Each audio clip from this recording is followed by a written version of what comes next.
Whiskey 9, 7 November, interrogative Alpha Bravo. Negative Alpha Bravo. And this is 7 November Golf. Roger, request you check your Romeo side. I'll go ahead and check my Tango side. 7 November Golf out. November 8-5, and 8-5, 7 November, say again. 7 November, go. I copied a while ago, 1 Charlie transmission that my can use November, go. 1 Charlie, and 8-5, this is 7 November, Charlie. Now 1 Charlie, 7 November, go. This is 1 Charlie, welcome to your last. You're Brandon 158 extra box track on the 1200 between Queens and local. Also request your unit take inbound message to see if we can try to get Whiskey 9 and 8 for pause at the playground. And this is 7 November, Roger, stand by. Got that. Got it? Alright. And all units, this is 7 November Golf. My unit Alpha, Echo, X-ray Alpha, Alpha in there.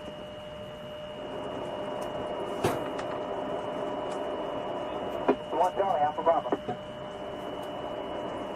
Hey, I never took a dip. I forgot to take a dip. Whiskey 9, 7 November, interrogative Alpha Bravo.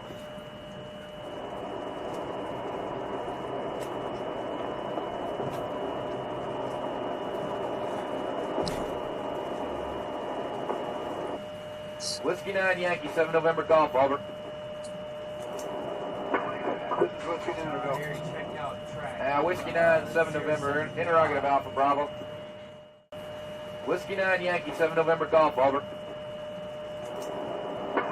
This is Whiskey 9 to go. Whiskey 9, 7 November, interrogative Alpha Bravo. Negative Alpha Bravo. And this is 7 November Golf. Roger, request you check your Romeo side. I'll go ahead and check my Tango side. 7 November Golf out. November 8-5, and 8-5, 7 November, say again. 7 November, go.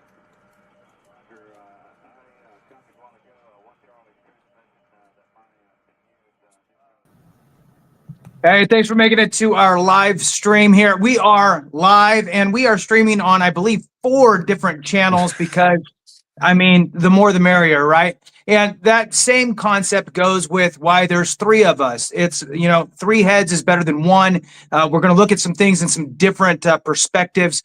There's a lot of moving pieces in the federal government, in the VA, with regard to our VA benefits, with regard to other benefits that you might be receiving, in regard to housing. That's why we have David Piatek here with us. Thank you for making it. We really do appreciate you jumping on these with us, and we're going to continue this movement because, I mean, this is quite honestly the dream team. There is so much nuance in the world of benefits, regardless of what benefit you're looking at. So again, that's why we're bringing it all to you here. Unlike other channels out there, look, we are joined up because we want to provide all the information. And look, if you're not subscribed to all 3 channels, please do that. It really does help send out the message to more of us.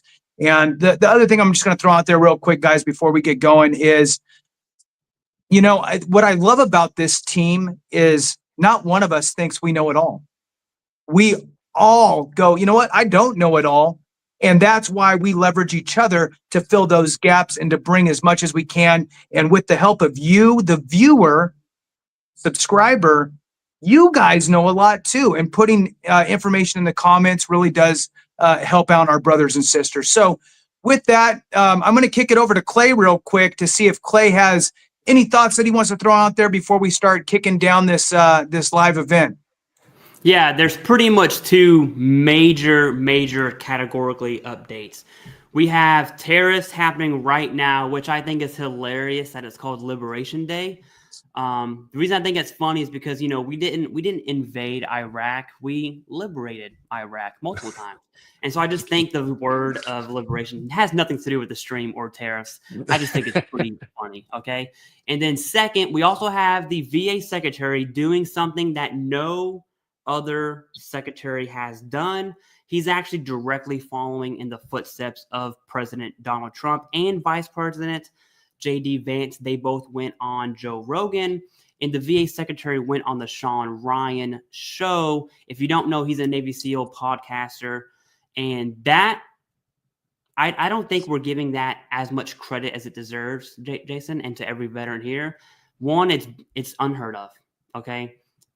Cabinet level positions do not go on podcasts and talk about veteran issues. So off the bat, I am such a fan of pushing out information. Whether you agree with what's said or not, that's up to interpretation.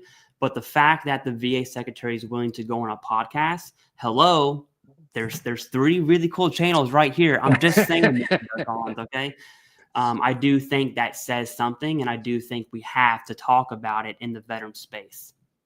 There we go. I know that was a lot. No, that's great. David, your opening thoughts on all of these changes that are either going into effect now or are really kind of proposed to happen in the very near future. Just kind of the high level overview. Yeah, definitely the tariffs just got hit just a couple hours ago, and it kind of weird things happening in the market with that. Right, we kind of had stock markets go up in, today, so I was kind of looking at them like, why is that? But watching after trading activity, it's starting to go down, which for a lot of people that are interested in home ownership or refinancing, the irony here is that when the stock market goes down, right, historically, people will pull money out of the stock market and then put it into the treasury, which specifically for mortgages is the 10-year treasury. So when that happens, when more money's coming in, typically they can sell the money at a cheaper rate, meaning that interest rates should be going down. Now, so I took a look at the 10-year treasury. Now, obviously, they made the announcement at 4 p.m. when everything closes, so they can't be like mass reaction throughout the day. So we're really going to see what's going to happen in the next couple of days because, yes, market, the 10-year treasury ticked down a little bit, but no different than a couple of days ago because it's kind of like these cycles, right? Everyone's kind of getting super freaked out. Everyone's getting scared, and all of a sudden, they're like, it's no big deal. And so for a lot of people, too, that I've been talking to, they're like, well, if markets are going down, it's a great time to buy. So, those are all things to kind of factor in as this comes into play. And this is why a lot of times we're like, even with these, but if the tariffs affect veterans from your daily purchases, this is why it's so important to budget and understand your credit. Right. Yeah, I'm sorry. I wanted to really jump to that because I think I'll tell you, for me hearing that, it was kind of like, oh, I don't understand this. You guys know how my mind works, right? I was in the Marine Corps as well as Jason. Can you explain to the viewer, and selfishly to me, really quick, are tariffs good or bad for veterans' benefits? I'll let Jason answer that one. Okay. Okay, look. We're in uncharted territory. That's the first thing, right? So it's a bunch of hypotheticals that you're going to see everywhere because nobody really knows how the cookie's going to crumble. I would love to fast forward like 6 months, 8 months, and take a pulse on where we're at then. I will say this: that the government needs to generate money, right? How do they do it? Taxes, typically, and that's what we've always felt, right? So now instead of increasing our taxes to cover our gigantic trillions of dollars, instead of increasing taxes and letting that, or keeping it the same and letting that trillions and trillions of dollars keep climbing, whether you're a fan of it or not, reducing the size of the government, reducing what they deem to be wasteful contracts, and doing things like tariffs are going to drive money into the federal government. Then what? I don't know. Right? I don't know. A raise for everybody, right? I don't know. That's a really, really hard one. So what I'm going to do is I'm going to actually hone it in a little bit here and kick it back to you, David. So yes, tariffs No one wants to answer the question. Yeah, it's a hard one. What We're politicians what all of a sudden. right? Yeah, exactly. So with tariffs, what could we expect? Do we expect the stock market to rally, or do we expect uncertainty, people putting it into bonds, which is actually good for mortgages, Right. which might bring the rates down a little bit? And a lot of people. So that's my first question for you, I guess, is do you think it's going to rally the stock market or create fear, uncertainty, and doubt, right? FUD, and push it over into the bonds? What are your thoughts? Yeah, no, I definitely think that because the increase is sudden. They're not doing the increase over, let's say, a 12-month period. They're like, hey, tomorrow or tonight at midnight, everything goes into effect. Good luck, everybody. And I think that people are scrambling to figure out what this is going to do when these imports are coming in. Companies they're not like, okay, we're going to set up shop in the United States, because if you have companies in the United States, you're not getting tariff. Well, if that might be a year or 2 or 3 year project for that to happen. So I think there's a lot of negotiation with that. But regardless, from my end, I think that markets are going to go down and people are going to throw into the bond market, driving interest rates down, which is a double-edged sword. Because, we're always talking about that when rates go down, normally we see values go up, negating any savings that you have. And all it really does is create more competition. And Clay, to answer your question about the direct effect for veterans, I kind of thought about this when Jason, you were talking, which is very realistic, is that, most people are on a W-2 job. So you can almost say that's fixed income. Well, and then you also have veterans that just receive, let's say, disability or Social Security. So as the cost of goods can go up, and we don't know what it's going to be. It could be a small, it could be a little, I'm not small, little, small, it could be big increases, and depending on what items are going to be sold and what you need.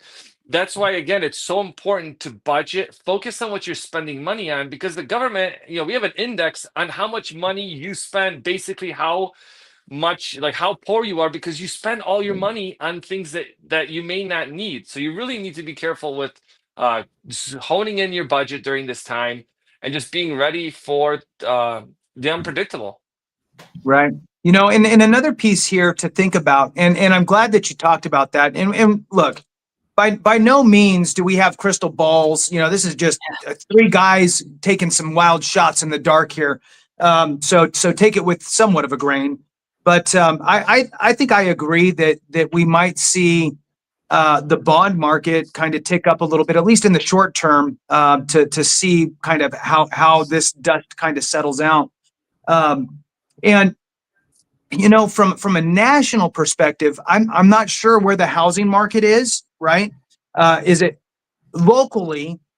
I've been seeing some reductions in prices, and interest rates are higher. So if these interest rates start to come down, maybe those prices will flatten instead of some drop downs. So it's very interesting where we're going with all of this stuff. And I will throw this out there that if the federal government, is able to pull in some additional funds at the massive levels, right, by either eliminating fraud, waste, abuse, eliminating headcount, whatever it takes that they're doing, and we're pulling in money from tariffs, let's also keep in mind that a lot of states, every state to some extent, gets federal money for all kinds of different things, right? Yep. So your state Veterans Affairs Department, maybe they have state-ran veteran cemeteries. Those state-ran veteran cemeteries get a piece from the federal government to help supplement that program. So what's good for the goose is good for the gander type of thing. It's going to have, to use the Reagan thing, right? The trickle down kind of thing. So, it's going to be interesting to see how it all pans out. I don't know, all the collateral damage that, you're going to have some. It's going to happen. Right. I mean, it's just, you hope that it's not, that the juice is worth the squeeze, if you will. Clay, while we're going through this, I know that you are the master of skimming through all of the comments and finding good ones and somehow saving them and all of that good stuff. You are the king of that. I want to throw out there to everybody, we are going to be taking questions. This is what we're here for. And really, it could be about anything. It doesn't have to necessarily be what we're talking about. But we do have time to take some questions for sure. So, Clay, if you see anything, please let us know. I do, and I do want to add my 2 cents here. Now, I am going to preface this, and what's funny is every time you have to set up disclaimers before you say something, it's usually never good. Okay, I don't care what comes out after that. It's like, with all due respect, you know. Yeah. So, Donald Bless her Bryan, heart. thank you for joining the stream. Right? Yeah. Let's get right to the facts. How will the tariffs affect vets? So first, I want to say facts. I don't know, because again, we really haven't seen something on this scale before. Really quick, I totally forgot we had 2 new members. 3,000 degrees. Thank you for joining a member. Doesn't matter whose channel you join, although mine would be pretty cool. I'm kidding. That's a joke. Keegan Glidden. Thank you for joining as a member. StreamYard does not tell us which channel it is, but regardless, thank you very much. Okay, so tariffs on veterans. Here's my disclaimer. 1, I really don't know what I'm talking about. Okay, now as a veteran and a someone who uses the VHA and VBA as main sources of healthcare and income, by the way, I think I have an opinion on this. So my understanding of what a tariff is, it's a tax on everyone else outside international. And I understand that a main reason we're doing that is to, 1, encourage businesses to come back to the States. If they don't, they have to pay the tariff. So regardless, we're getting jobs or money. That's the plan. And then on certain products that aren't going to be made in the States because it's from another country, we're just going to be raising that tax for them to sell their product here. That's my understanding. So it's essentially a money game, okay, at the end of the day. Now, for me, and please, in the comments or even you two, disagree with me, that's fine. My Marine Corps brain sees 2 scenarios, right? Either more money or less money. And you have, I'm going to rip the Band-Aid off and go bad news first. I'm sorry. Let's just say none of this, all the media is right. That's such a wild statement to say. All the media is right. The tariffs are bad. It's going to crush the economy. We're going to lose money. We're going to have to pay more in taxes. If that happens, that's going to suck. That is absolutely going to suck. So if nations get together, they really, really combine their strength, that's what I think they're going to have to do to really fight this Liberation Day. Yes, we could be paying more for things that are imported, and we would be paying more federal tax probably just to sustain. Now, what are the effects of that? In that scenario, Jason, I think not just veteran benefits, but I think social programs are really going to take a hit. And I hate saying that. I'm talking about Social Security for the 9-year-old who lost their mom unexpectedly and gets social SSDI. That's going to take a hit. I'm talking about veterans benefits. Okay. All these government social welfare programs, I think they're going to take a hit. Now that's worst case scenario. Let's talk best case scenario. Hey, the tariffs work. I think the talk of benefits being cut will be completely off the table. And if it works, I'd be interested to see who kind of eats their words, so to speak. Nobody. Especially those, yeah. Nobody. I know it's gonna be nobody. I've ate my words a few times. I've been wrong on YouTube a few times. And I've definitely ate that. And I tell you what, that sandwich is really big and really nasty, but sometimes you have to do it. I'd be interested to see both ways how it goes. Now, I wouldn't be interested to see both ways. No. No. If this group eats their words or if this group eats their words, they probably won't. Now, is there a scenario where there's a middle ground where it kind of works but not as great?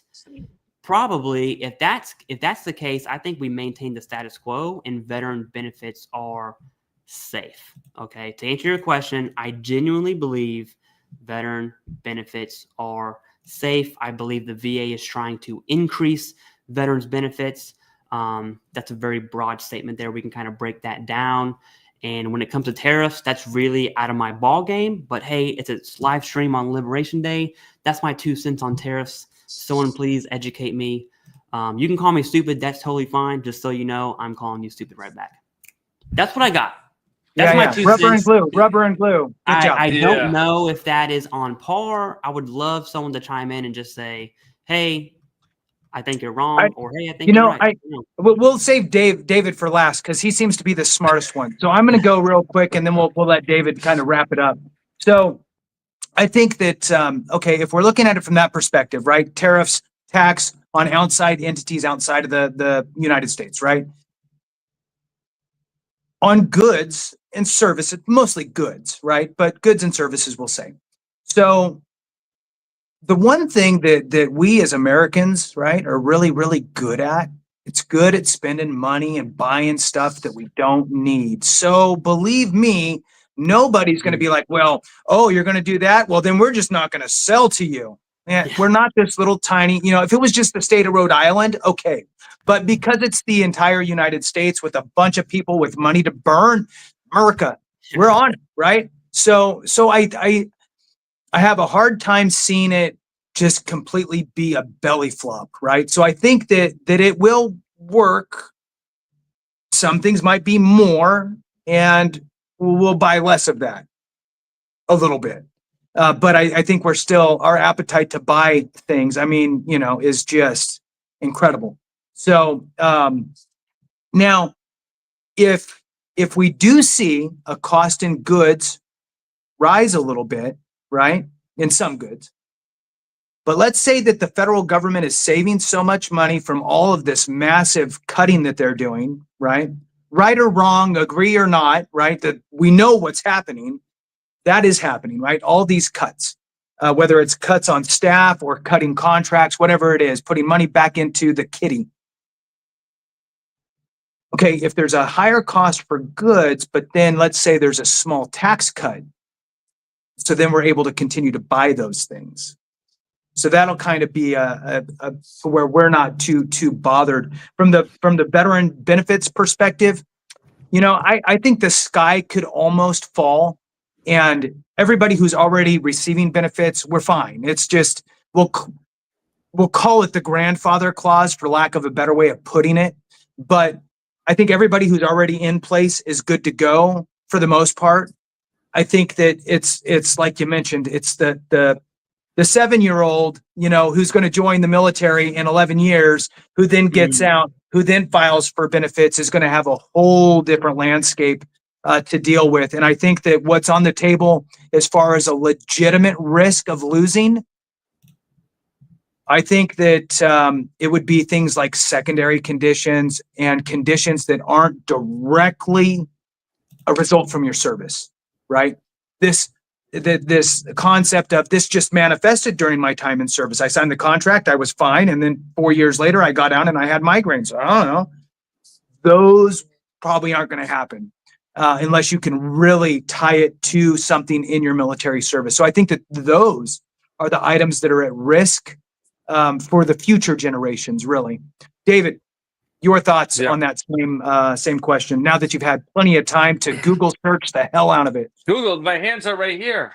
I would have been Googling if I had a computer. If I had a computer on the side. The tariffs, they're happening. They say they're going to happen. They're not. And so much is changing every day. And what we're having right now, like I saw India came in and said, look, let's kind of talk about this. We're going to drop our tariffs. You guys drop yours. Because that's what basically you said today is that, look, we're willing to play ball, right? And that's kind of we want to sell our goods, and we also want to buy goods because, like you mentioned, we're good at spending money, but you should be good at saving money. So please budget, focus in on that, and kind of take out what you need and what you don't need, because even car sales right now are fear mongering that, oh, car prices are going to go up. You need to buy right now, and you're paying like top dollar for all this stuff while there's parking lots full of cars right now. So focus what's important. Real quick on that, David. Can we just say car loans are really bad? And then I'm sorry to interrupt. I just really, really don't like car loans. I'm sorry. Okay. Yeah, no, car loans. I mean, I have a whole bunch of videos on my channel that's like, look, if you spend like $700 on a car payment, which is like probably a $40,000 car purchase, that's about $100,000 mortgage. And what you have to really focus on, what's important for you and your family. kind of as we go through this. Tariffs are also going to have an impact on the cost of material on housing, right? So, if you're looking at new construction, those prices might be going up. And if you're under contract right now on buying a new construction, make sure you read the fine print, because sometimes they will have a clause in there that you have to pay the adjustment in labor and material costs as time goes on. So you might be paying a lot more than you think, and you might be budgeting for X amount of dollars that might be changing. So again, that's why it's so important to focus in on that. Now, my 2 cents on the benefits.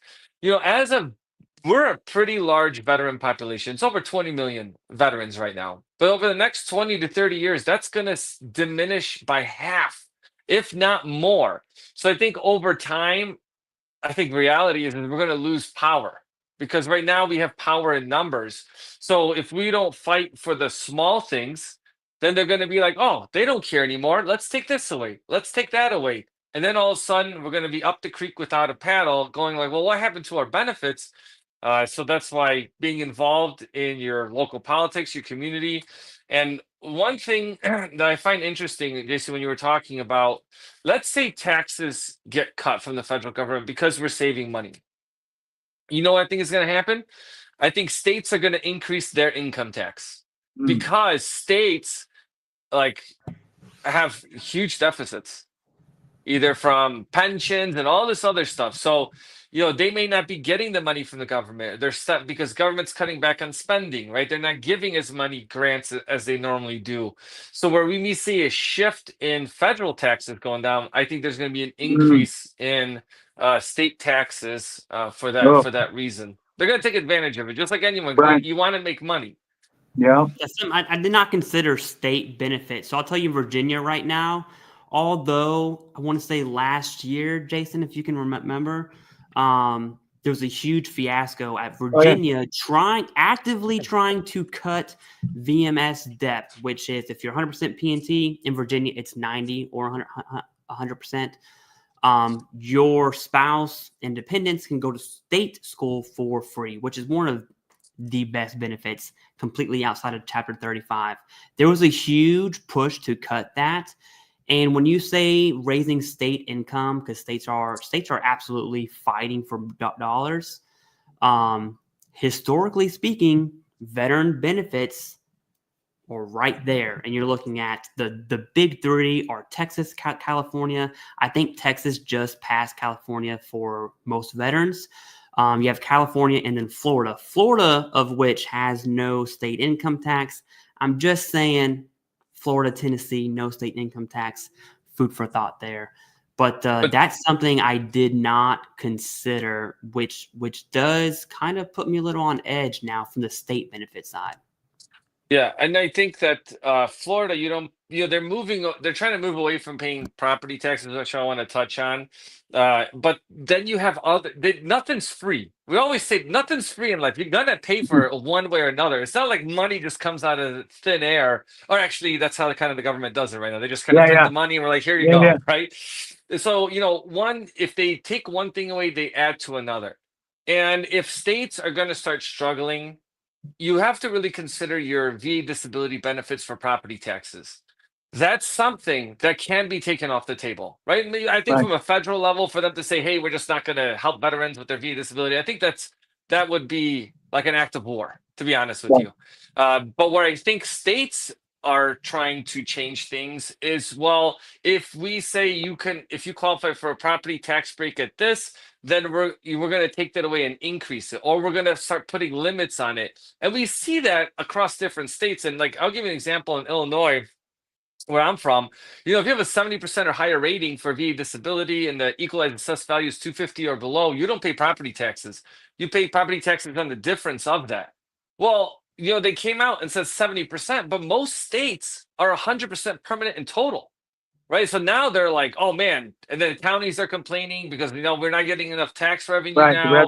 And then they want to go back. But they're like, well, we're going to lose face with the veteran community if we go back and change it, because now people rely on that tax break. Because trust me, taxes are wildly expensive in Illinois. So if you see a reduction in those state benefits, Clay, like you mentioned, that's a huge deal, because college ain't cheap. right? That could be 15 to 20,000 a year just alone per person. Plus property taxes can range from, they're wildly different depending on where you are.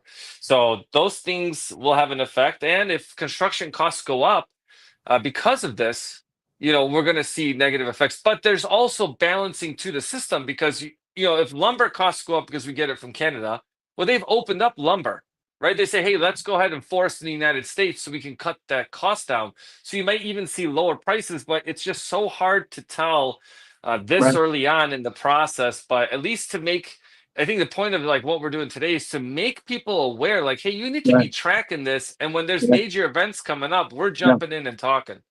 Yeah. I got a couple things I want to say so bad now. So before I forget, so one, loud mouths get fed.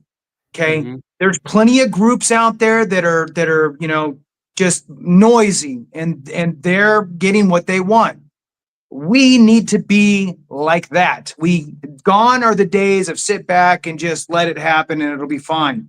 And you mentioned it before, David, it's about being visible, right?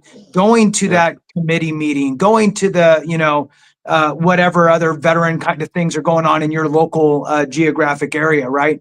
And I'll tell you that even as small as this sounds, and I know it's going to sound kind of hokey, but even watching, subscribing, thumbs upping these types of videos, believe me, the congressional offices get a pulse on this type of stuff too and kind of see what's going on. And so it's just another way that we can kind of bind together. And it is as much as sometimes we want it we want to, not necessarily want to, we fall kind of victim to this political divide. This is not what we need to be divided about political stuff. Mhm. We need to come together just like veterans benefits need to be bipartisan or nonpartisan. We need to be like that with each other and join hands to make sure that we preserve and protect the benefits that we do have. When you're talking about those state benefits earlier, and those different aspects of maybe reducing the percentage of the real estate tax deduction, that is something that, just like at the federal level, they might not have the courage to do it today, but fine, your grandfathered in, starting in 2035, it's going to be this way. That way, nobody's really yelling too loud because everybody who's got it is like, I'm good. And the people who are going to get it are like, well, I'm good. And then it's all the people that are left behind that get and to me, there's the right and wrong. And whether it's right or wrong, we need to step up and decide as a group, right? Like, it doesn't affect me, but I know it's going to affect one of my brothers or sisters. We're here to pave the road for them, right? Just like the Vietnam era folks did it for us, right? Yes. For example. Absolutely. So, we can't be quiet. We need to talk about it. And the other thing that I'll throw out there, and then I'll kick it back to you, Clay, is I think that being involved with your local veterans service office, whether usually there's counties or parishes or whatever your state is structured like, there'll be a committee or a commission that talks about veterans benefits and veterans affairs stuff, a small one for the county. And there's there's a trickle down of money, right? Federal money kind of comes into the state generates its own money, but state also has some federal coming in. Then that gets disseminated between all the different jurisdictions, and then it could, the cities and all this stuff. So being involved in those and having a voice is a good thing if you have the ability to do so, right? So if you have the ability to make it to one of those, I highly suggest it. Even if it's not a veteran-specific committee or commission, look into like the disabilities commission. So just people with disabilities. I was a commissioner on a commission for disabilities. I was a committee member for the Veterans for memorials and monuments for cemeteries, right? For veteran cemeteries. So there's opportunities out there, and they're not very time consuming, but it's a way to keep our voice heard. All right, you, Clay. Yeah, I cannot agree with you more. And what sucks is when I say that, I could probably do more myself when it comes to being heard, especially with like our platforms. I think we have a different obligation to say something. That's a personal opinion there. But outside of YouTube, I do think I could do more. And I always say this to veterans: minimum would look like this: is getting involved. Minimum would be just joining a VSL, paying the annual fee, the lifetime membership, whatever you want to do. You don't have to go. Like, I'm a member of the VFW. I've walked in post 1503 before just because it was a huge Marine Corps VFW like post. It's actually Chesty Puller's post. Ooh. Forgive me, Chesty, for stuttering on your name. My bad. Anyways, I've been in there, but that's it. I don't do anything with the VFW at all, personally. And so that would be minimum. Maximum would be writing letters, calling your staffers. I can walk in Fairfax County office, figure out who that is, and go speak with them. And I will say this, and this is kind of what changed my mind about getting involved. When Virginia came down on the education program, there was this grassroots effort. Her name was Kayla Owen. She was a spouse.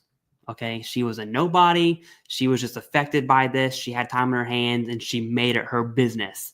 And then she now runs this huge organization, all because of her advocacy for veterans and independence in Virginia. She reached out to me. I ended up reaching out to Jason. We both did videos on it. And you can say, a small thing like doing a YouTube video on something that big, I did think it made a huge, huge impact. It's interesting you brought up the bipartisan stuff for veterans issues, because I think we don't have an option. It cannot be good this 4 years and bad this 4 years. It's never going to increase. It's only going to get worse if that happens. What sucks, Jason, and I'm going to be reaching here outside of the box, just big warning. What I saw in Virginia specifically on the state level is re-elections were coming up. Okay. And so Virginia has a Republican governor, Governor Youngkin, which is not normal for Virginia.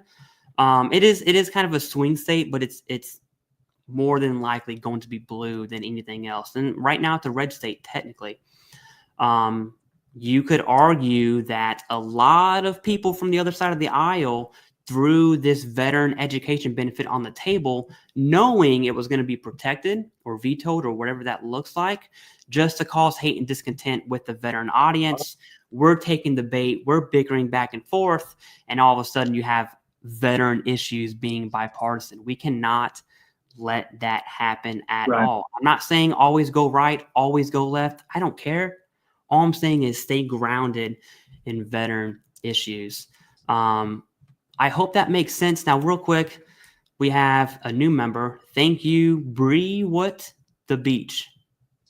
I hope I said that right. I probably didn't. I'm sorry. Who doesn't We also like have a the super beach? chat from September Fire. Thank you very much. Says, I'm waiting on my supplemental claims this time round. I have 3 favorable findings. Is this a good thing? So this is totally off topic. I'll answer it really quick, and then I'll kick it back to you, Jason, to kind of get back on topic with the stream here. So 3 favorable findings. That's weird.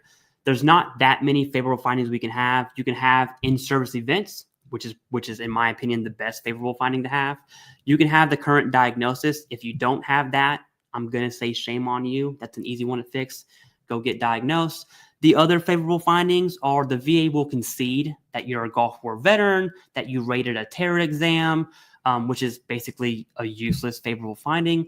The only 2 that matter are you had evidence from service or the current diagnosis. If you had both of those, you're missing the nexus. That is when you really look at your evidence, look at why you were denied. The most common reason there is going to be chronicity of symptoms. And basically what you have to do, I'm trying to speed up, sorry. You need to fill that gap. If you got out in 1984 and you had migraines, the last time you complained about migraines was 2022, you got to fill that gap with private records. I've had people, true story.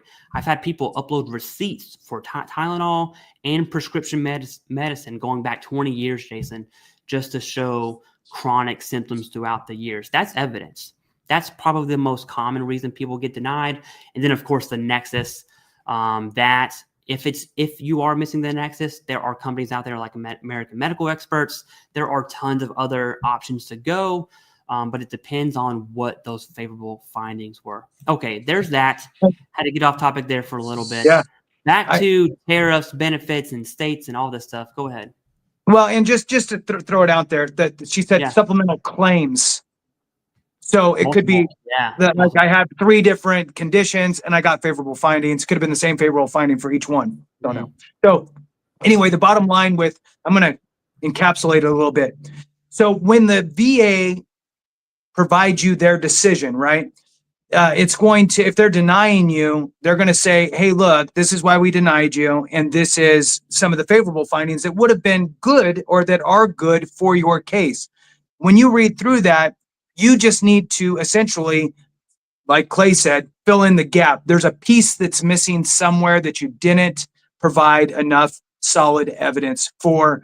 As long as you supplied that missing link, the missing piece, whatever it may be, whether it's a diagnosis, whether it's a Nexus letter, whatever it needs, you fill it with that and you file your supplemental claim, which would be the appropriate thing because you were denied because you were missing something. So you have to file a supplemental. You could have filed a higher level review, but they would have came back and said, look, you're missing this thing. And so supplemental is the right move.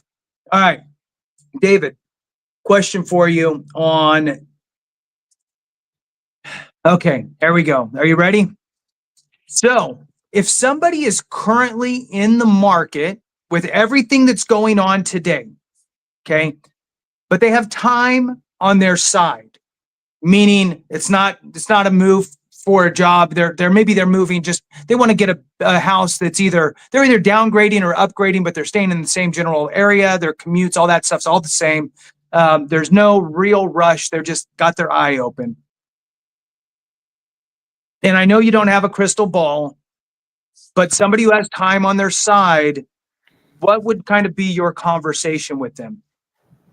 From a housing perspective, I mean, the thing is, like you mentioned, if you go up or you go down, it's tough. It's because it depends on your situation.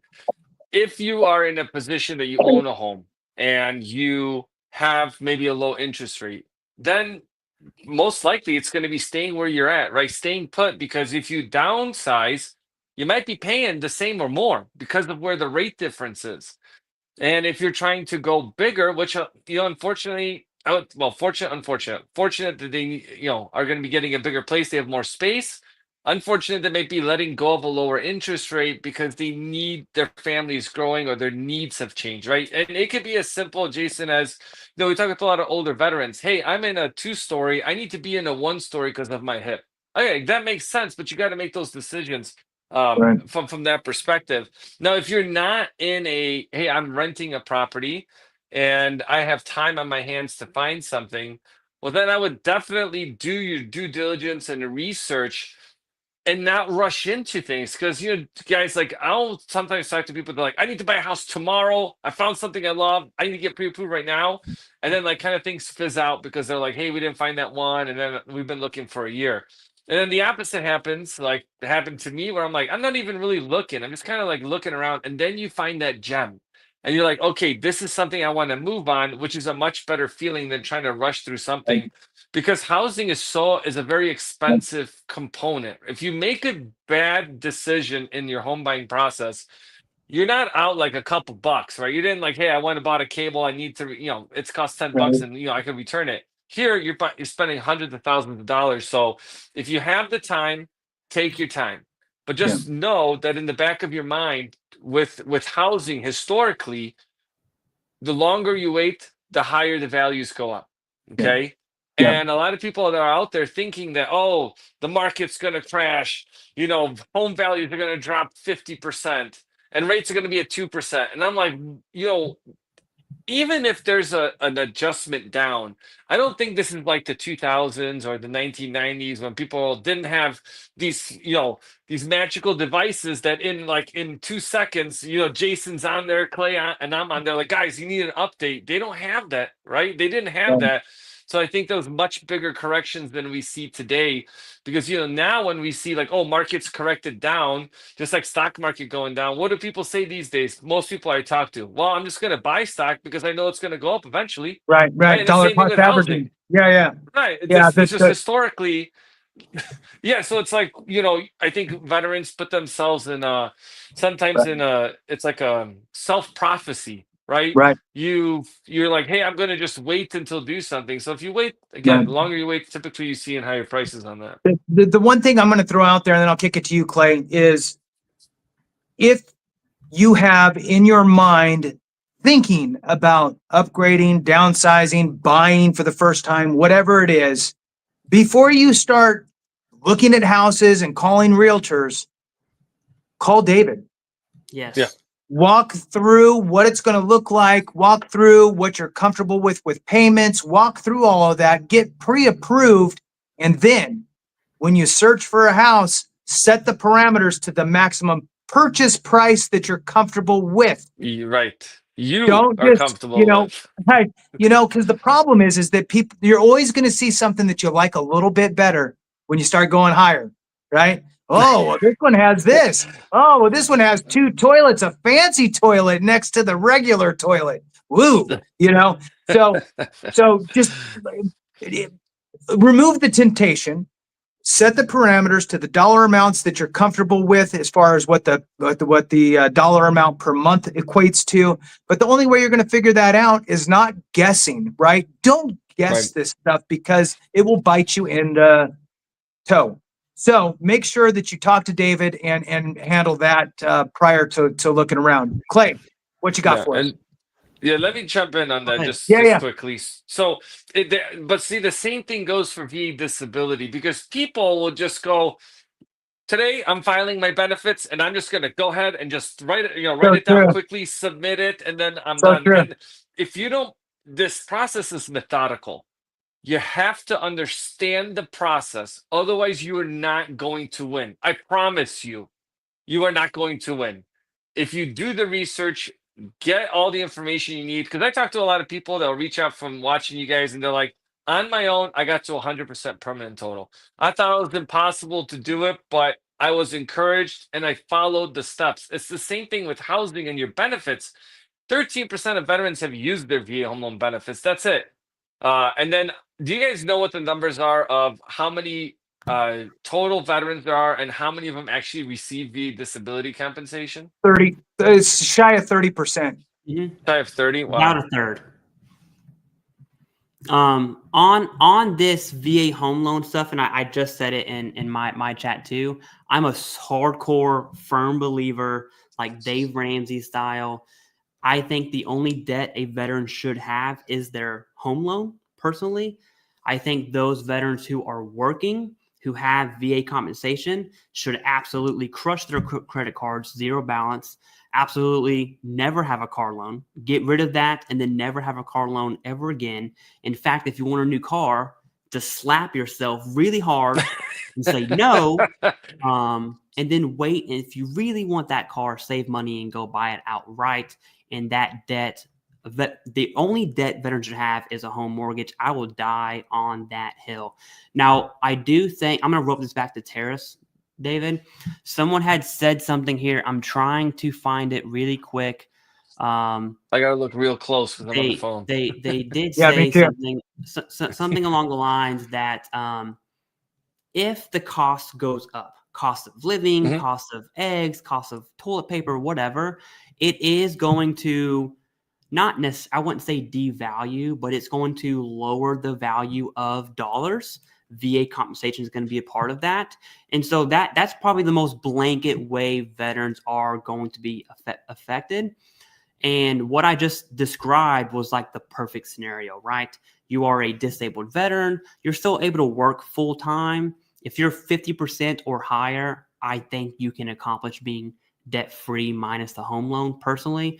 Obviously, if you're 100% P&T and you're working full-time, that's a no-brainer. I would actually argue you probably have some behavior issues with spending if that is you. That's a tough pill to swallow. Anyways,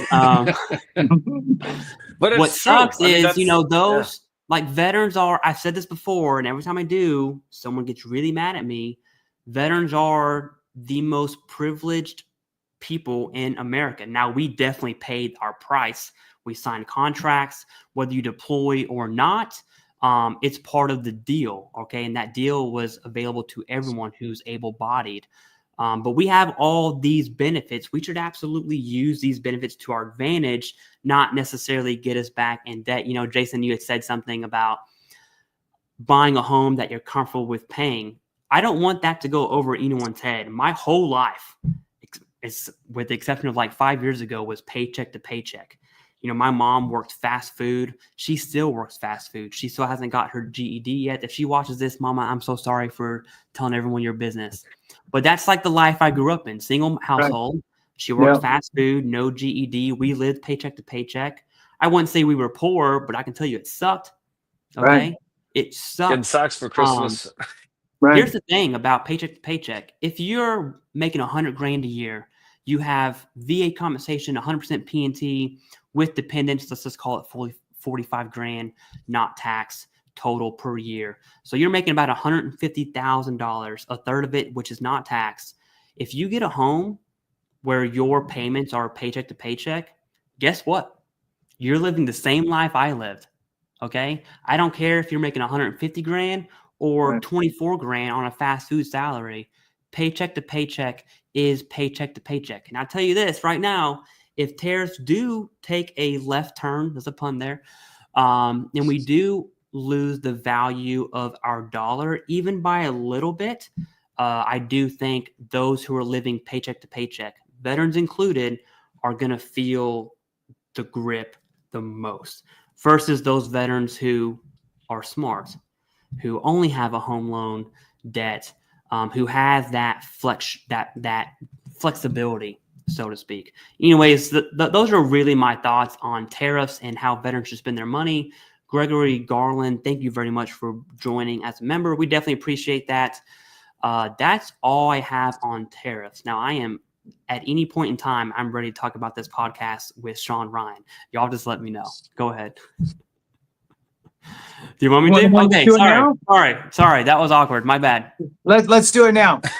Go. Yeah, so the VA secretary did a podcast on the Sean Ryan show. I said this earlier. I'm going to say it again because this is critical. It's history changing.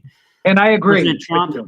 President Trump went on Joe Rogan. You can hate both of them. That's fine. That's irrelevant to what I'm saying. J.D. Vance, the vice president, who was a Marine NCO, by the way, just saying, y'all can do a little better. Where we are the vice president. Jason and I, we are the vice presidents. Okay. You're welcome. Anyways, they went on Joe Rogan. Now you have the VA secretary on Sean Ryan podcast, who is essentially the veteran version of Joe Rogan for a blanket understanding there, which I think is amazing. I think the VA pushing information. If you go to the VA's page on X or Twitter, although I don't prefer to get my information from the VA on X, I'll tell you this, Jason, I turn on my notifications. I'm going to count it. I probably get 8 to 9 notifications from the VA on pushing information. Right. I'll tell you, this was not the plan. I'm just going to tell you topics the VA pushed out. I got another notification, by the way. The VA pushed out breaking down the responsibilities of prosthetics for the DAV. They pushed out a GI Bill video today. They pushed out veterans doing something cool. They pushed out weather stuff for veterans. They pushed out all kinds of stuff, just information. I'm a fan of the VA pushing out information. It actually makes our jobs a lot easier. Yeah. Now I have my thoughts on the podcast as a whole, but I want to stop it there and just kind of give it a good spin. Yeah. So I'm just going to throw out there, basically doubling down in the fact that this is really the first time that we've seen the embracing of social media, right? From these elected and appointed officials. It is amazing, and it doesn't matter if you like the people or not. I hope that this trend continues, because this is getting. You ever wanted to get the information from the horse's mouth? Now, you could think they're lying. You could disagree. All of those things is fine, but at least you're getting it from their mouth instead of from a press release somewhere, and you don't even see it, right? I mean, how many times, Clay, have, and you too, David, it's like, only because you're searching and searching and searching and uncovering and unfolding and digging in, do you find something. The greatest example, Clay, the most recent example is that change to the M21. Was there any sort of notification, a press release? Was there anything about that? No. You had to dig and find it, and you saw, oh, wow, this date's different. Let me read through. So this is the right trajectory, and I hope that it continues, because what will happen will be, it'll be even more. Right now, I think that it's a bit more as a defense mechanism, if you will, to be able to come in and, hey, this is my side. But eventually it will turn into really more of this is what we're planning to do. This is what we're going to do. This is what we've done. These are some changes that we're doing, and this is what you can expect. So I hope that continues. David, your thoughts? No, I'm in 100% agreement. Yeah, I mean, I'm hoping that he comes on our channel and we can talk to him about it, because it is just so different than them hiding behind their desks and then just like typing things away and then just having no responsibility in a way. That's how I feel, right? Yeah. And to your point, like, yeah, sometimes, when they're on these podcasts, I feel like the conversations are a lot looser. You get to kind of see more of who they are. And I kind of like when they get cornered, because then we get to really see like what they're talking about and just kind of the sentiment that's coming from them. Because I mean, it's a tough job, because you have to please a lot of people, right? The whole country. There's a lot of veterans. There's a lot of mixed things on what people want. So I think the dynamic is very interesting in that sense, and I hope they continue to do that. And I think that's a big push they talked about 2 months ago. I don't know if you guys saw, but basically any media channel or any social media can sign up to be at like the press briefings, right? So I think they're really opening it up to unconventional ways that they can get information to the veteran community, because veterans don't trust the VA. And I've talked with them before, and they like, hey, how do we get maybe guys like yourselves to push out our information where we've done the research, we've looked it up, and then when we're talking about it, it's not just coming from a way of, I would say, like, sometimes I feel like they're trying to manipulate us to think a certain way, right? We're just trying to cut it to give you the options to say, hey, this is what's happening. What are your thoughts on this? I think that's a better approach than the latter. So So Clay, when it comes to that interview, we'll call it, right? What are a couple of the big takeaways for you? Yeah, so there's two lines of thought. I'm going to start with the good. I like to start with the bad usually, because that's me. True. We'll Just start love with to go good, there. okay? Yeah. Obviously the VA secretary on a podcast, not scripted, not edited, a straight up hour, 54-minute long, start finish. I love that. Okay. I totally agree with David's point on getting to see them just be a normal dude. The VA secretary talked about his daughter with a disease, a very chronic, debilitating disease. That is something that I wish it was way towards the end of the podcast. I'm considering doing a whole video just on that, just to show the human aspect of the VA secretary. I'll tell you this, that is suffering on a whole other level. That's not, you can't comprehend that level of suffering. So I'm just so down with this. In fact, if the next administration doesn't do it, I'll say something about it. So the good stuff about the podcast, right? They talked about a ton of veteran issues, and the VA secretary outlined his priorities. He's done that before on Fox News and CNN, by the way. he really gave a little bit deeper explanation on his priorities. Priority number one from the VA secretary: the VA does not have a system that allows the VA secretary or higher leadership to know who is where doing what. Now, I will tell you this. This is something that we talked about on Veterans Daily yesterday, Jason. If you haven't watched that full episode, you absolutely should. In the Marine Corps, I was a Waterman. Jason was a Waterman. Okay. In a 60 section, you have 9 Marines. You're number 10. I can tell you my entire Marine Corps career where my Marines were, who was the gunner, who was the A gunner, who was the ammo man, who was the dumb and strong one, who was the smart and weak one. I can tell you everything. I could probably tell you who is who, butt naked, bottom and below. Right. Because Yeah. You know, in the infantry, you live in close proximity. It just is what it is, right? So accountability is critical.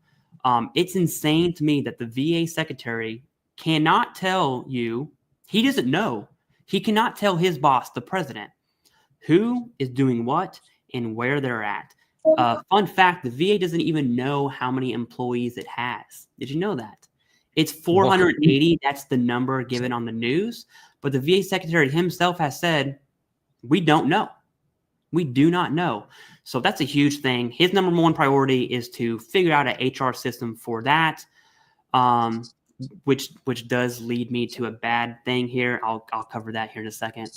Number 2, that's good, is the VA secretary really outlined community care in a way that we have not seen before. He straight up said, everyone's saying we're going to privatize the VA. That's obviously, it started with Project 2025.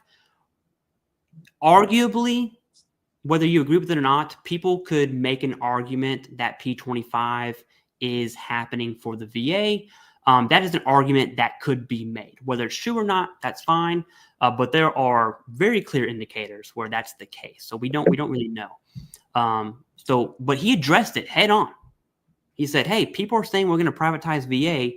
He was like, let me show you what community care is going to look like. And I forgot what example he gave. I'm just going to make my own up. Let's say a veteran has TBI and a veteran has sinusitis. Let's just hypothetically say the veteran really wants to use community care because their neurologists at the VA, they suck. Okay. Treatments are way too long and they prefer community care. They go to community care for TBI only. They like it. They prefer it. They can continue getting treatment. Well, guess what? The veteran can also say, hey, I don't like this anymore, and go right back to the VA. At the same time, the veteran's getting community care treatment for TBI. For those other conditions, I'm just using sinusitis as an example, they can choose to stay at the VA or go community care. And so the VA secretary really explained this hybrid option, which I think is something that he has not been able to do that on videos posted to X. He hasn't done that on videos posted, on Fox News or CNN. So those are good. Now do you want to say good, or do you want me to go straight to the bad? Let me know. Well, let me just chime in on that real quick. Mm-hmm. So what it sounds like is that the VA is going to really allow community care to be a true choice. Yeah. You want to do it, you can. If you don't, fine. The one thing that I'm going to point out, and you can you could take it after this, is for the last 2 months, the VA secretary has been lumping VA healthcare and community care under the same umbrella of VA care. Mm-hmm. So VA care encompasses both worlds. And they're never going to be rid of the VA. The VA on the VHA side, Veterans Healthcare Administration, is not going to go away, but there's going to be more options, right, on the community care side.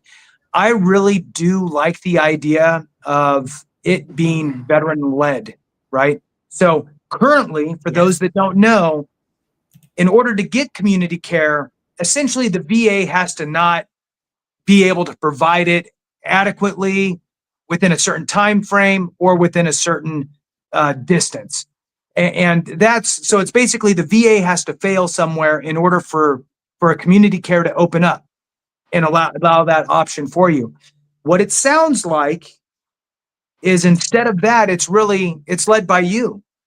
The VA doesn't need to fail in order for you to go get community care. If you have a family doctor that does whatever, and you've had them for 37 years, why the hell would you go to the VA if you have this great relationship with this doctor?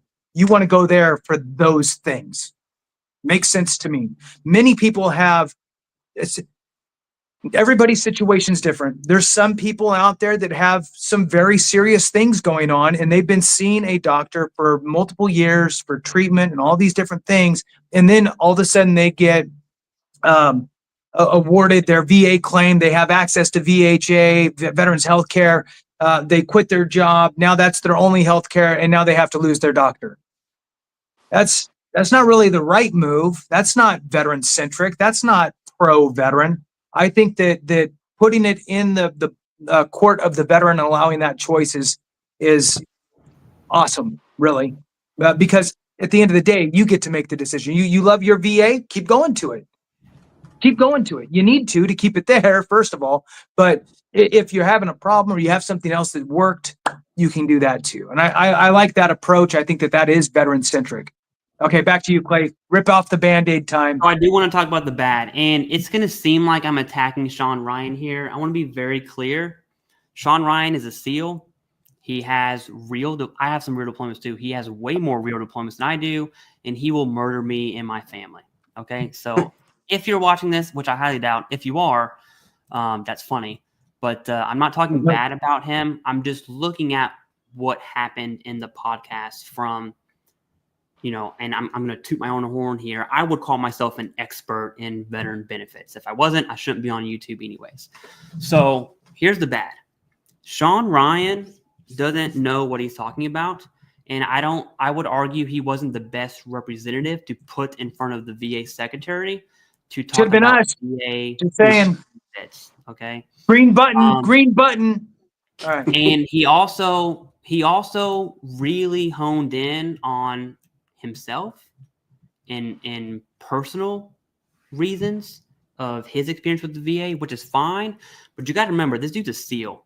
Okay. SEALs, I'm telling you right now, I would bet my life there's not a single SEAL who's on 100% P&T. The training, not even deployments, the training they go through, they're going to have musculoskeletal injuries. They're going to be hyper obsessive. They're going to have these huge VA ratings, especially if they are a retired SEAL. Okay, so they're all P&Ters. The reason I'm kind of hating on Sean Ryan is because he spoke from a place where he, and I forgot his quote. I'm not going to quote him because I don't want to misquote. Paraphrase, he says something along the lines of, he represents all veterans, right? Which I think is a very small portion. Most veterans, they're not SEALs. I have my opinions about SEALs, but that's so irrelevant. Okay. I've worked with a few. I was in the special operations community as an enabler, as a PsyOper, which is like the nerd of the group. Okay. So I've definitely worked with those dudes. They're great dudes. But he was a SEAL. That's not the average veteran. The average veteran is not walking out with 100% P&T. SEAls don't even need to know how to spell C&P exam to get 100% P&T, just because their evidence is going to be there.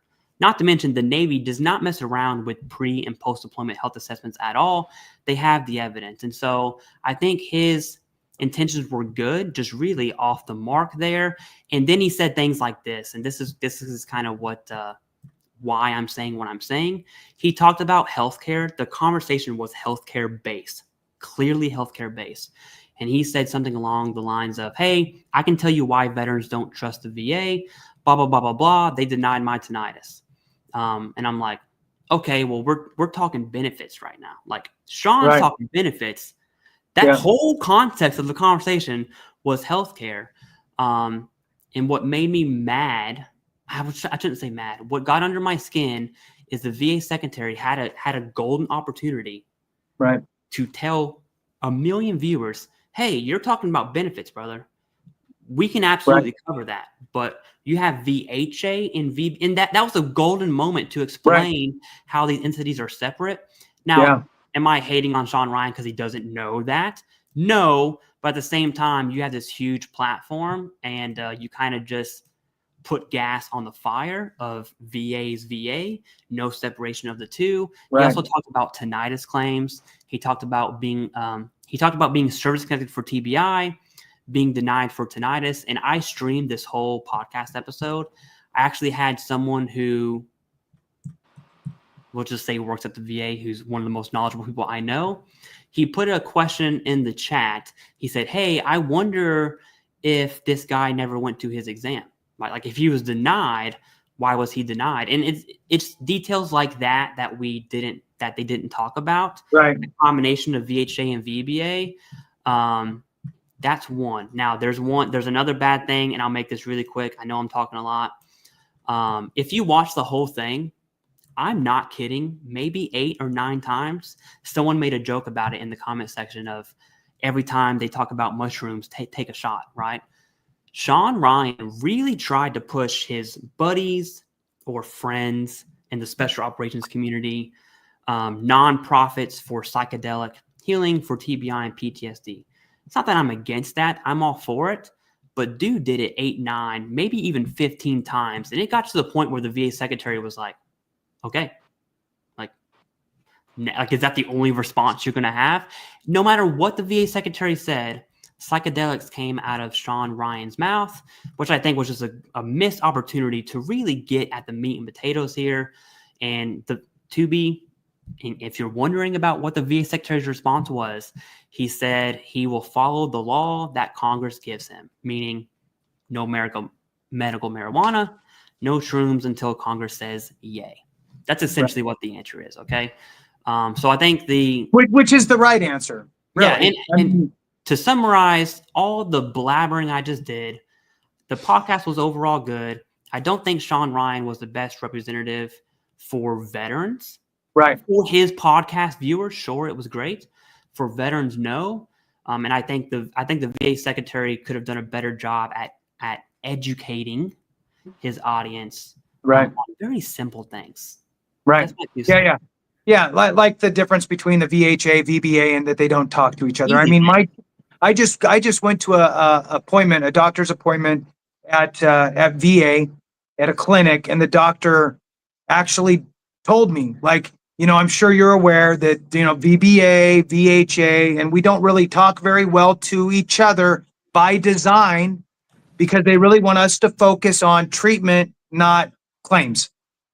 So, which that I let him be because he's just the doctor there doing his thing. But in my mind, I'm thinking about all of the people who only have VHA as their provider, and they're trying to file for a new claim, and they're not getting the evidence that they need. And now they're forced to go spend money on the outside because the VA won't help them, even though that's their medical provider. Who else is going to write the Nexus letter, right? Yeah. It's just, it's ridiculous. So one of the things that they talked about on there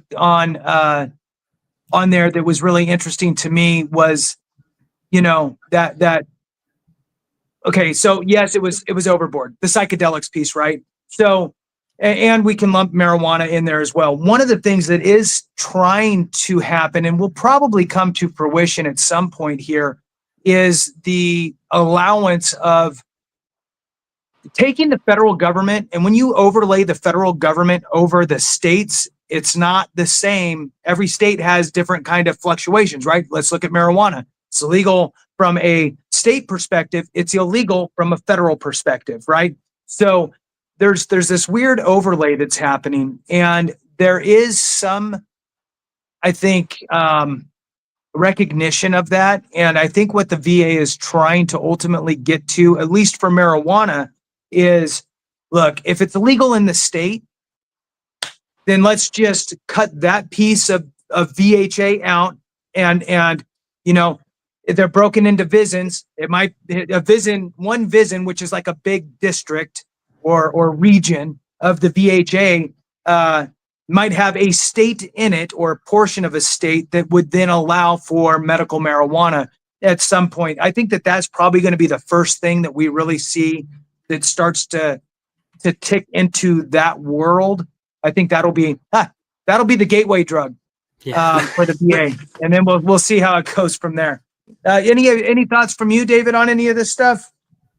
I find it all. I didn't get a chance to watch it, but I know I watched a part of it when Clay, you were doing it, and I think it's pretty interesting on what additional methods of medicine they're trying to bring out to the veteran community. And then, sorry guys, I popped off because I actually had community care reaching out to me for some things of my own. Hey, that takes precedent over this live, okay? Yeah, they're like, hey, this guy's talking about it.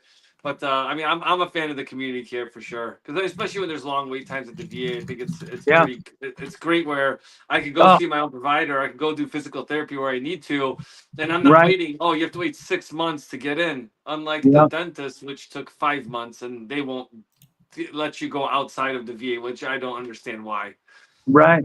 Yeah, and for those of you that are watching that maybe have never utilized community care in today's kind of format, for me, my doctor's visit, he saw a couple moles, right? That he's like, those moles look a little suspect. Let's just, we'll send some pictures off to the dermatologist. They'll take a look and then decide whether or not you should maybe go in and see somebody.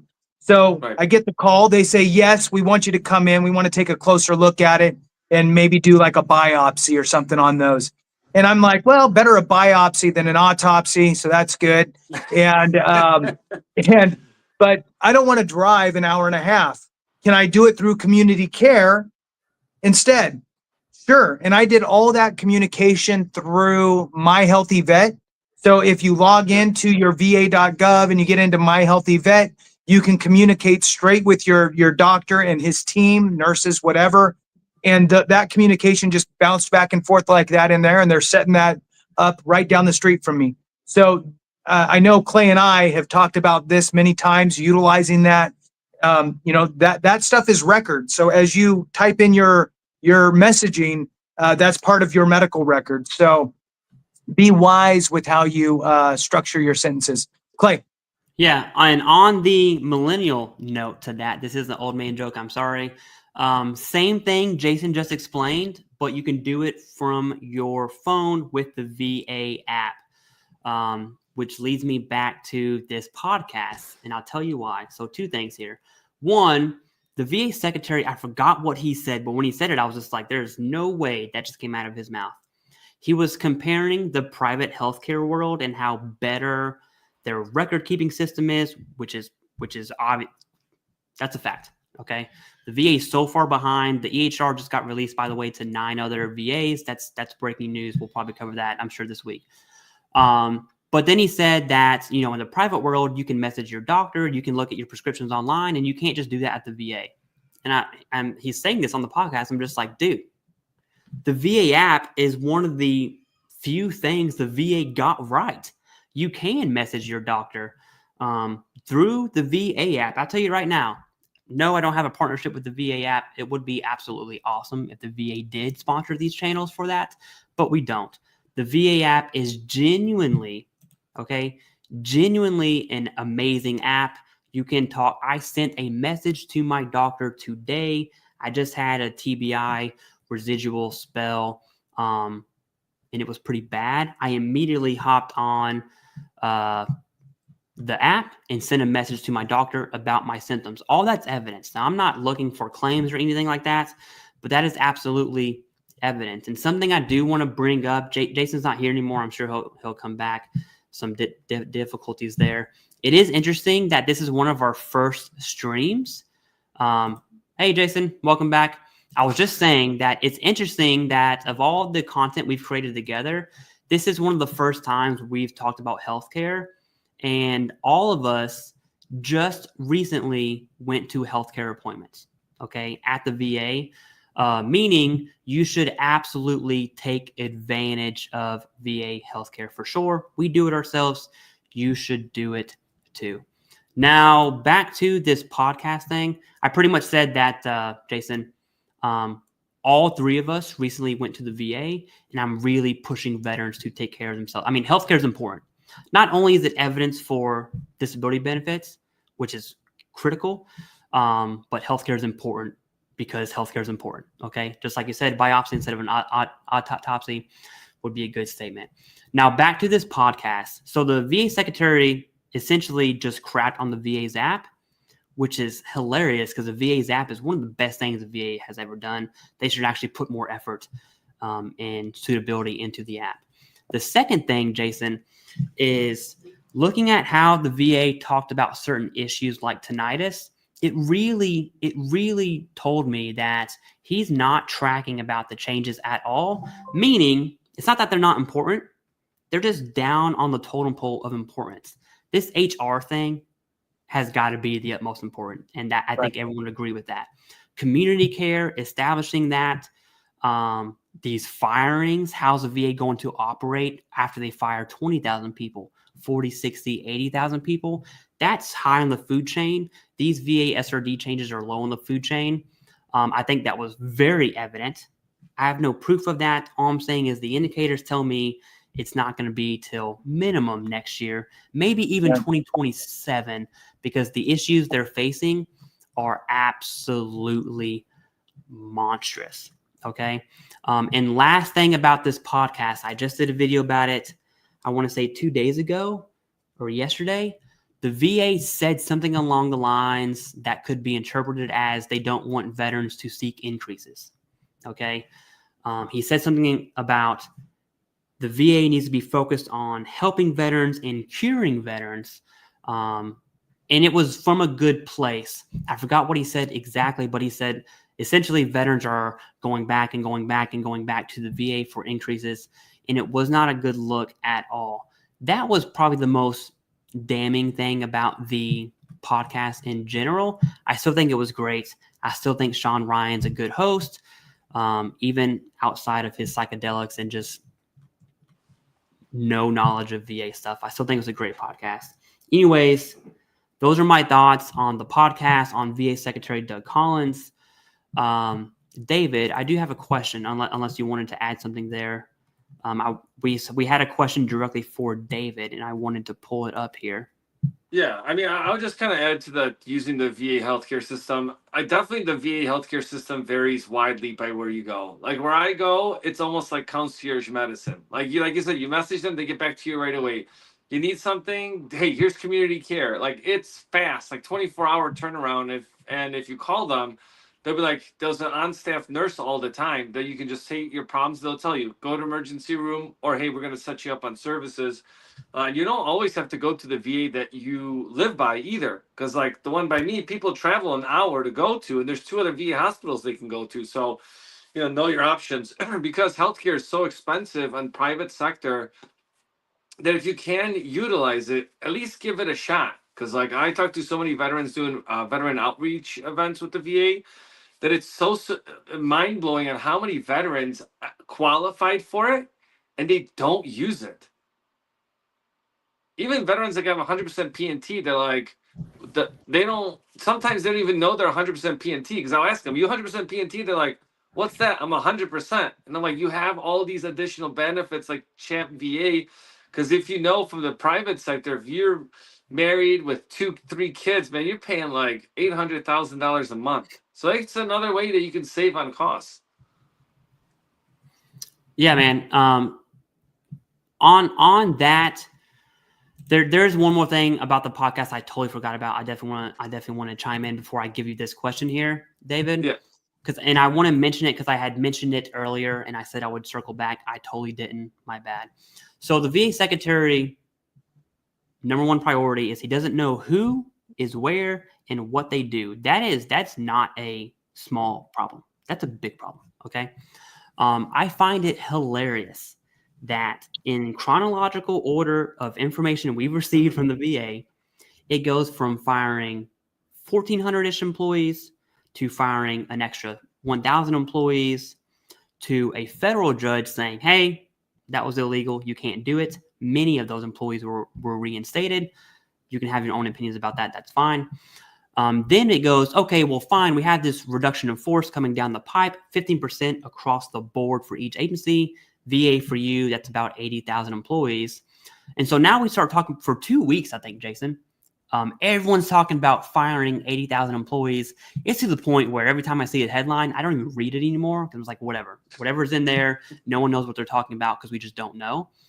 And then after the news to fire 80,000-ish employees, now we have this, the VA secretary doesn't know who, where, or what they do.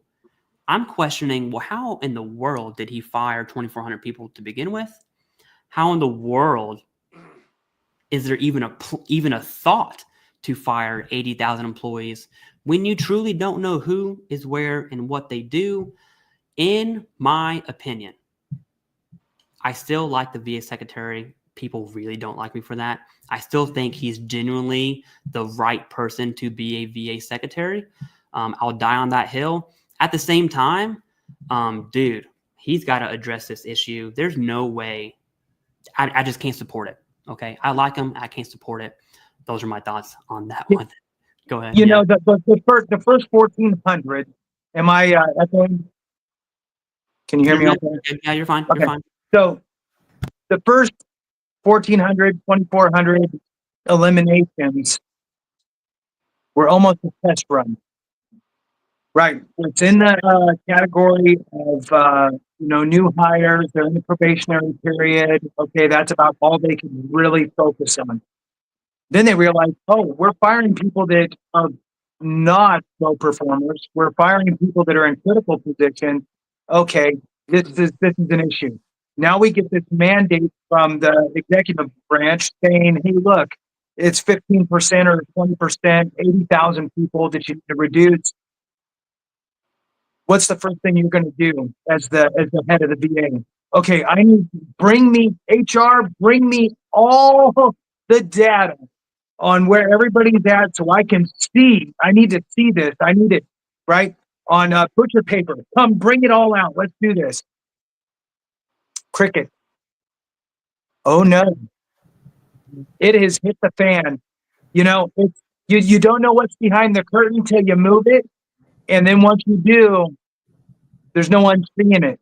And now he's got to figure that out in a rapid way.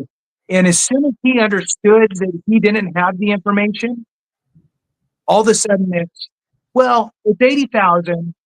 That's the goal. Exactly. That's the target. We don't really know. We're going to do our best. So, he's trying to walk it back a little bit because he's blinders on. How can I make a decision? And I would hope that he's having that discussion with the OPM, with the president and everybody else going, hey, look, this place is a dumpster fire. I can't tell you where we're gonna end up. I'll do the best I can to clean things up, but right now I gotta fix this first. Back to you. Yeah, it is absolutely insane. And I would appreciate it. Here's what I didn't appreciate, and then this is the last thing I'll say. I promise, David. I'm going to give you. I've chosen a second question for you. I would have appreciated the VA secretary just coming straight up and saying, "Hey, here's what happened, okay, and here's why we're going to be walking this back." I would have enjoyed a genuine dude talking about that. Again, the podcast was a great time for that. No one talked about that. Because we care about psychedelics. Anyways, that's obviously I'm upset. Well, hey, here's the thing. Doug Collins is invited on. There you go. Okay. Done. Yeah. So on that, I totally forgot where I was going with that. Shame on me. Oh yeah. I would have totally appreciated him just saying, hey, here's what happened. Here's what we're doing now. Instead, you really saw a different light of a VA secretary. I would argue that we haven't seen before either, which was his politician side when he was a rep came out, walking it back. And he did it. He's very good at it, okay? The issue is he's not a representative anymore. He's a VA secretary. And I would have appreciated just saying, hey, here's what happened. Here's what we're doing to sort of tackle this versus like saying, oh, it's a goal, blah, blah, blah, blah, blah. Because a week ago, they were all for it. Anyways, yes. David, I'm so sorry for leaving you in the dark for so long. 2 questions, and then we can end this stream here. Is there a time limit on when you can use a VA IRRL? Unsure of acronym. I have a question before you answer this one. Is it just an URL, or is there a VA URL? Like, are those 2 separate things? Well, it's just in the business, it's just an URL, an interest rate reduction refinance loan, because you have a VA loan. So to do an URL, you need a VA loan, so you wouldn't say VA URL. Essentially. Yeah, so basically what that means, and kind of like what we're talking about with these tariffs and the impact that's going to have on interest rates. And this is something that you 100% should be very focused in on a market perspective, because an interest rate reduction refinance loan is when you have a VA home loan and you've made 6 payments, and on your 7th payment, right, 210 days, you can't prepay those 7 months to get ahead of it. On that 7th month, you could basically close on refinancing on your property. Now, huge advantages, because 1, you don't have to get an appraisal. 2, typically you can roll in the closing costs, including the VA funding fee. If you have a 10% or greater disability rating, you don't have to pay that. The key metrics to do it is that rate has to be at least 0.5% lower, and you have to recoup your closing costs within 36 months, which typically does not include your transfer taxes, like Florida has those on refis, and setting up taxes and insurance, like your escrows. But I'll just caution you when you do these, because typically at lower loan balances, 0.5% savings. So if you save $80 or $100 a month, but it costs you $5,000 to do, it might not make sense, and you might want to wait a little bit longer in that sense. So make sure you're watching the markets, and I'm sure we're going to do a video, and I'll definitely do a live event on my channel as soon as we see, like, hey, drastic changes, because at the current pace that we're going, man, tomorrow at like 11, we could see the entire market completely shift, and then you don't want to miss out on opportunities, because you already took that step to be a homeowner. But you do need a V loan, because some people will reach out like, hey, I was, basically steered into using a different loan product. I want to do an URL because my income situation has changed. I want to save money. And now you can't do that because it's considered a cash out refinance, even though you're not pulling money out. But I have a whole video on that on my channel too, because that's like a 30-minute thing. Yeah. Question for me, and this is a genuine question. Is that similar to a HELOC? No, it's completely different. That's a HELOC is a home equity line of credit. So if you own a home, and let's say you got a great rate, but you're like, how do I tap into the equity of the property? You could take a line of credit out against your home, both a HELOC, which is a variable interest rate, right, or a fixed second mortgage. So, I'm always, always saying, and I guess I can say like Clay does, I'll die on this hill. If you don't need money, or people want to give you money, but when you need it, nobody wants to. Having a HELOC on your home, because you don't need to use it, but you have access to money. If something happens, job loss, you got to pull money, make payments. Sometimes it's about survivability. Sometimes it's about, hey, roof needs to be replaced. They need to do some home maintenance. Can I access $20,000 because you may not have it in cash? And HELOCs typically are good for like 10 years, and they re-amortize. So you can do some shopping around. Typically, community banks are good for that. But that is something, I did a video on as well, because it's something you have to understand on how to tap into that property's equity. All right. And the last question, I want the best answer you can possibly give here, David. Best. We're all counting on you to end this stream well. First, I'm not going to try to say your name. I'm sorry. Okay. Thank you for being a member. I'm just going to call you Mr. P. Thank you for being a member. I appreciate that. It says, I have a question for David. That's the bald guy in the middle. I bought my first house cash. That's awesome. Congrats. I'm very jelly of you. My goal, aside out of this question, I want to buy a home in cash. I just want to roll up and say, hey, I got this, dude.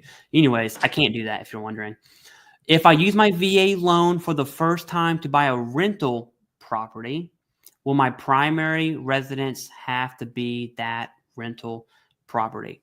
Before you answer, I think this dude's in a great, just reading this question, this is a question who someone is in a really great position ask.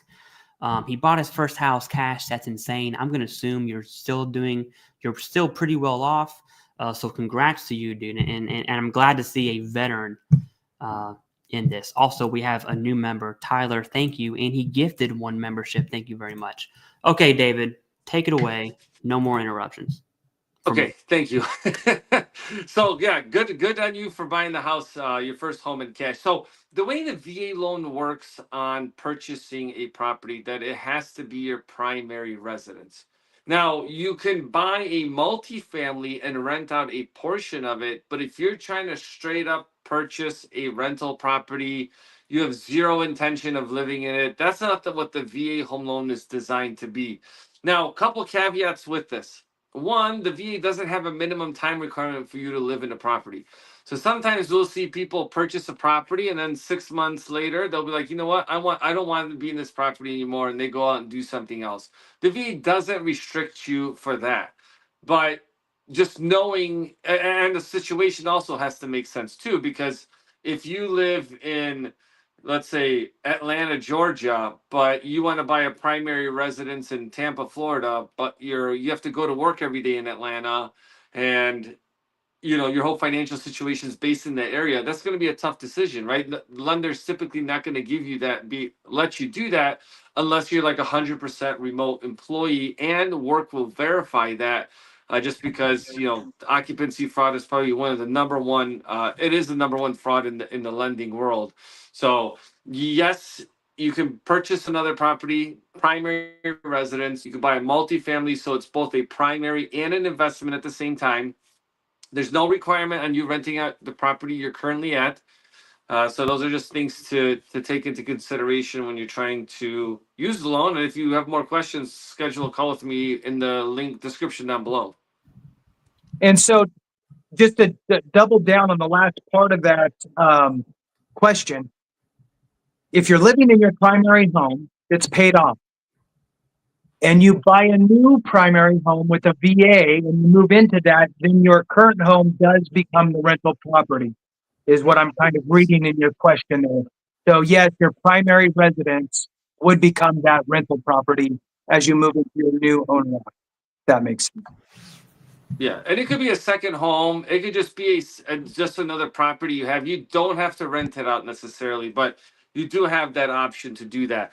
And an important note with your VA disability benefits, remember, you can only have them on one property. So you have to be careful with that, because sometimes if you're buying a property that has higher taxes, that's great. You can get those removed. But if you're buying a property that has lower taxes, remember, your place now that you don't pay property taxes on is going to be reassessed to pay property taxes. Yeah, good point. And that's also the same with like your registration fees.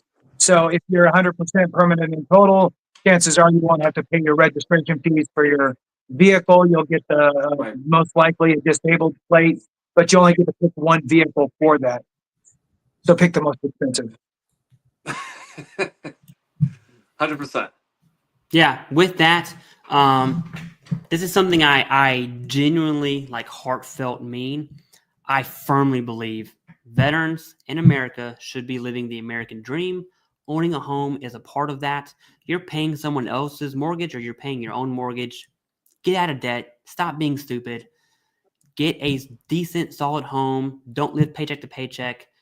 In my opinion, David, I wouldn't work with David because he's a lender, because all lenders suck. I don't know if I can say that, David. I'm sorry. Right? They're not your friends, okay?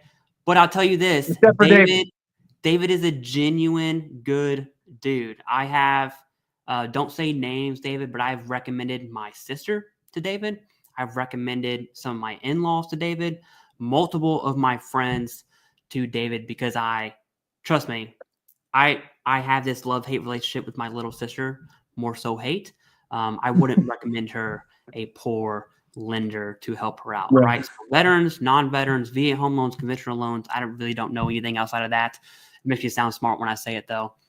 David is that go-to guy. You can find all his information down below in the description. You can get a meeting with him probably this week. I don't know your availability.